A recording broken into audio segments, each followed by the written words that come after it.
નો વર્ગ.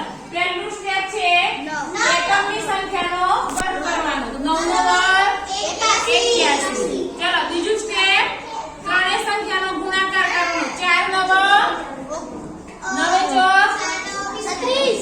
4 નો વર્ગ 36. 36 દુ 72. 36 દુ 72. આ એક સ્થાન છોડી દેવાનું અને બીજા સ્થાનમાં મૂકવાનું 72. ચલો ત્રીજું સ્ટેપ છે દશકની સંખ્યાનો વર્ગ. 4 નો વર્ગ 16. બીજું સ્ટેપ છોડી અને સંખ્યા મૂકવાની. આ બધાનો સરવાળો કરવાનો. 1 8 ને 2 10 ની 0 બધી 1 7 ને 7 14 4 બધી 1 2 2400